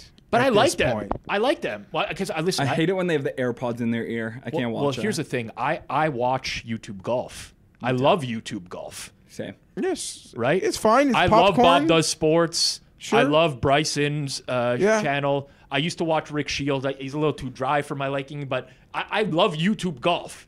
So that is like an extension of YouTube golf for me. Yep, fair. But how did I not see this event? There was so many like big I didn't even know involved. that the race was in Mark Vegas. Wahlberg. I didn't even know that the F1 race was in Vegas last week. That's because they don't care about us. They just care. No, but about I mean, the compared to European. last year, like in the week lead up, I couldn't miss it. Sure. Yeah, they just want the billionaires to fly in and gamble. Sure, I'm just saying it was a lot quieter. I feel. I would agree with you on that. I would agree. Anyways, I've taken us on different tangents here. Volatility. Last Thursday night for Thursday Night Football, we had Cleveland Browns, Pittsburgh Steelers, game played in Cleveland, lake effect. We saw the weather change pretty drastically in that game with a lot of snow in the second half. Farley Bets tweeted, action-addicted prop bettors are going to lose massive amounts of money tonight because even in volatile weather, they can't resist. You do not have to bet every game. My God. Mr. Peanut Bettor, who I'm quite fond of nowadays. If you don't know how to price the weather, it's fine to stay away, but the idea of volatility or non-standard conditions is bad for bettors is 100% wrong. These are the best spots for bettors, especially if you have less sophisticated tools / models. We use a lot of this show to talk about gossip. This is probably a good chance to educate people on why volatility is actually good for sports bettors. Absolutely. So this Farley Bets tweet is like the classic. It's like, oh, you must be the biggest degenerate in the world if you bet on the preseason. Yeah. When the preseason is literally the easiest time to win. Yes. If you think about betting on a spectrum of something is 100% predictable versus 0% predictable, obviously if something's 100% predictable, the books will just be able to price it perfectly and have absolutely no possibility of an edge. So once you start going down that spectrum of predictability, it becomes much easier for bettors to win. So if you're, like Peanut Bettor said, a not sophisticated bettor, you could say, I'm going to just dedicate all my time to this crazy weather game. There's going to be more off-market prices, and I'm going to find a few edges. Yep. That is so much more realistic than betting on, main side the day of. Well, at the end of the game, I'll use NFL because I'm betting a lot of NFL right now. But if you have a game where both teams are healthy and whether it's a domed environment, it's not really hard for people to price anything in that game. Side, total, player props, it's pretty straightforward. Once you start having, O-line issues, the weather's out, bad weather, this and that, now you have this divergence in the market, right? You look at that Cleveland-Pittsburgh game, all the early money on the total came on the under. Opened 41.5. Soft opener, got bet pretty quickly, but you could pretty widely have gotten like a 40, 39.5 under, got bet down to 36, 36.5, bet back up. You got like a really wide range there of when you could have came in the market and found a valuable bet. You got that with a lot of player props. You got the live in-game market, which, listen, I make my fair share of mistakes. I'm going to get roasted by friends who are like, oh, Rob only talks about like winning situations. But snow started coming down in that game, and some people were hammering the live market under. And I bet Pittsburgh under 10.5 second half. Okay, because of the snow. Just the pace, the snow, under 10.5 second half, and even to a certain point, it looked like we were fine. Even when they got to 10, I thought I could get out of this, but then it all just flipped. So Thursday night, I did not do the live watch along for Forward Progress because I was fucking ill, sick. I don't know if it was food poisoning, stomach flu, but I could not have been on air doing that entire game. But I was in my basement watching that game, and the snow's coming, and I'm like, all right, I'm going to start betting this game. And I'm noticing that every time the odds get posted, they're getting hit towards the under. And I'm thinking to myself, I'm like, I don't believe that this, listen, someone's got an opinion that the wind wasn't too bad. It's just snow. What do we know about snow in the NFL? Usually favors the offense, not in every instance. But I'm like, I'm going to take position. And that's like the divergence you see in market. Nobody really knows how to price that. You get multiple opinions on that. That was a really nice winning night for me. And all I had to do was like apply some logic, but it was also created by other people going the opposite way. Absolutely. And not even for kind of like you're saying, a more sophisticated bettor, there's so much more likelihood that the game is wrong near close on a game with massive uncertainty. But it's not like these books take way less limits when there's massive uncertainty. So those are the games or types of situations where you can have massive amounts of money and be confident on something, even if you're not with the close. It's kind of like the Paul Tyson fight, where you could get unlimited money on that and take a position, and it could be wrong at close. Yep. So I could totally see why, to the casual bettor, the unknowns scream stay away. I agree. There's unknowns here, and that, like, you know, in some ways, Farley, you know, like in some other people we've spoken about tonight, that tweet in some ways is a tell. Because on the other side 100%. Of it, when games like that, I know for a fact I'm lucky enough to be a fly on a wall in a Forward Progress Discord, where I know, like, the lack of consensus, the unknown creates a lack of consensus across the betting market, and that is where the pros are just foaming at the mouth for the alts. Yep. I see how you guys are talking to each other on these weather games, and you're foaming at at the mouth because of the lack of consensus in the market. Yep. And where that lack of consensus works in your advantage, and then you 3x that by finding the alts where the lack of the consensus, and then boom goes the dynamite. Well, you brought it up, so I'll bring it up now that you've said it. I wasn't going to, I'm thinking of the biggest wins I've had betting sports, and generally they are around hard to predict events, right? And one of them would have been, I want to say it was Monday Night Football 3 or 4 years ago in Buffalo. It was Buffalo, New England. Oh, yeah. Jason was at the game, producer Jason, but it was extreme wind game. And Josh Allen didn't hit his rushing prop in that game. Mac Jones threw 3 pass attempts in that game, right? If you know that going into a game, you're betting unders in every capacity, alt under, which is exactly what I did. Every receiver, and I'm just taking a stance that, like, this is, I mean, listen, the under got bet in that game, but I was like, no, this is not enough for these conditions. You look at this past week in the NFL, right? People, you know, my wife sits down with me for football on Sunday, the 1 o'clocks. She's like, what do we need? I'm like, it doesn't matter. She's like, what do you mean it doesn't matter? You always tell me what we're on. I'm like, we need Green Bay to win by a lot of points today.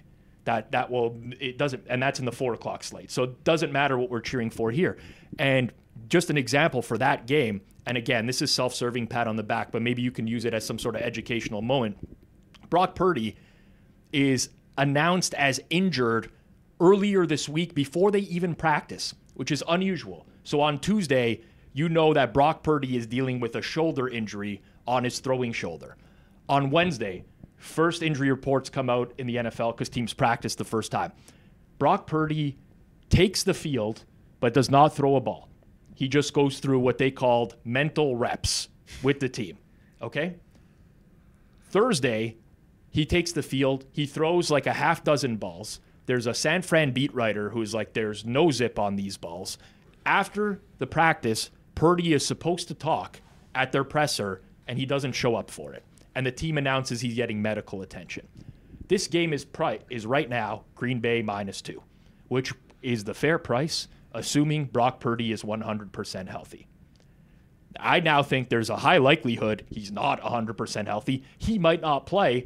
My immediate type of reaction to this is I'm going to bet Green Bay in not only the spread, but as many alt spreads as possible. Because if we get a backup game here, Brandon Allen, I'm going to be sitting on incredible numbers, and there's a blowout potential. And that, to me, is why uncertainty in sports betting is your friend, because you can jump on these types of things beforehand. I mean, I saw Fezzik do it. He teased through 0, and people were like, Fezzik, why the fuck are you teasing through 0? You're an idiot. Well, he knew the line was going to move the other way to like -6. Well, he knew his 6-point teaser was going to be a 10-point teaser. Yeah, so that's why it's he not felt... It's not what my first reaction would have been for that game. I'm looking for like the upside rather than the safer play. Yeah. But that's what volatility and that's what it creates in sports. You're not getting 4 points of CLV on an NFL spread midweek with no uncertainty. Yes. I love when both teams' Wednesday injury reports come out and there's like fucking 24 players on the list. I love that in the NFL. because I can get an edge simply by parsing through news and pricing the probabilities of players playing in games. I love that. Much better than the clean injury reports. Yeah, but you also see the center on that sucker and know that matters more than fantasy bros. Sure. Like guys who will start on a fantasy lineup is what I mean by fantasy bros. Yeah. Yeah. Fair enough. Anyways, volatility can be your friend. Let's end on this because I saw this and I immediately loved it. BR Betting tweeted, betting on Roomba Pool is the definition of betting on anything. For those who are watching on YouTube, we got an image up here. But essentially, you got all the all the balls on the pool table. You put a Roomba out there. It starts to move around in random directions. As the balls get sunk, as we'll play on the video here, money gets exchanged. And I'm thinking to myself as I'm watching this, I'm like, wow, me and my friends could easily get lost doing something like this. Like, this is an absurdly great game. I am so jealous of this because you could see this is just dudes having a good time in their red cups, in their Yetis, with their cans, in someone's like lodge house or cabin. Like, I am so jealous of the whole setup, let alone this magnificent gambling game. Yes. Everything going on here makes me jealous. And, you know, at the point in my life where, like, getting together with friends is just, like, painfully rare. Yeah. So I'm jealous of everything that just went on there. I saw Kenny's tweet, which was, I'm dead serious. I could stand at this pool table for hours. This looks like a perfect Friday night with the boys. And, you know, it does. It does. It does. Yeah, that's It it. does. Like, it just really does. Absolutely. It does. Oh, I'm like, It's hard to disagree. I will say, my friends and I have come up with so many random betting games through life. Just stuff where it just comes down to chance, but it's so fun. And this is an I will do this. I will do this. I got a pool table at the new place. This is happening. It's already done. So how would it work? How you bet on a color to go You get first? assigned- Bet No, solid I think stripes? you're betting on which like hole it's gonna go in. Which pocket? Which pocket. Yeah, we used to play a game called Poker Pool back in the day where you would just get issued 5 cards off a deck, and once you sank those balls, you would win. Got it. Yeah. So you could probably do something similar here, where you're just dealing out cards to people or randomly assigning balls to people. And There's a lot of markets available. there's tons. Yeah, exactly. I mean, You I could would do it like in to a lot book of this ways. market, never mind play like a 50-50 with friends. But this is fun. I love betting games. One that was introduced to me a long time ago, which I found fun. It's weird, though. You got to have the right group of people, but it's very much like a party-style game. I was at an event in Vegas, and the Wizard of Odds, Mike Shackelford, was there. I'll never forget the Wizard of Odds. And I didn't know this guy, and he just came up to me and he tapped me on the shoulder, and he's like, I bet you $20 that if I go ask Nick Costos, it was Nick Costos over there, who was the president of the United States in I don't remember which year, 54, I'll give him 2 guesses, and I bet he can't get it. And I'm like, you're on. Let's do it. And we went. Nick got it. And I'm like, all right. And he just kept giving me he's like, I bet you we go up to that person over there and we ask him, you know, who the minister of education is in his home state. And he's not, you know, he'll get it. I'm like, sure, let's do it. And we just repeatedly did this. And the questions we're getting, like, he's clearly played this before and had a bunch lined up. But it's like, I'm going to go ask this guy to reduce 18 over 100 into its lowest common form as a fraction. Can he get it? And I played that game for 3 hours, eventually got sick of it. But I was like, this is fun. I might steal that game. It's pretty I might pretty steal good. that. That sounds really I fun. do love gambling games. I do. During COVID, when there was no sports, so when me and my friends do gambling games, we don't bet money, we bet drinks on it. So if you lose, you drink more. One of our favorites during COVID, when there was no sports at all, we would watch marble races on YouTube, and we would choose a marble at the start of the race, and then based on how poorly your marble did relative to the other competitors, that's how many drinks you had to do. That was a lot of fun. Love that. Drinking games and gambling games, they're both right up there. When you can combine the two, Hand in hand, yeah. it's even better. Yeah. Jacob didn't tell you he was watching the marble races before his buddies got over. He knew. He knew the He had the scouting They're like, report. Yeah, why that's is true. You this could've had video a- been 3/4 viewed already? He's like, oh, nothing. It was an accident. Misclick. You could do that, yeah. Yep. Although you'd have to really remember, like, really- all the videos. There's like 30 marbles in each video. It would be pretty impressive to remember that. But yes, you could get a big edge there. All right. That's going to do it for this week's episode. As a reminder, #CircleBack on Twitter. If you see something that you want us to talk about, I review them every single week. So make sure you use that hashtag. #CircleBack on Twitter. Drop us a comment below. If you're not subbed here on Circles Off, make sure you're subbed. A new episode of Circles Off dropping Thursday with just myself, Rob Pizzola. It's a very different episode. You might love it, you might hate it, but I think you should check it out regardless. Peace out, everyone. We'll see you next week.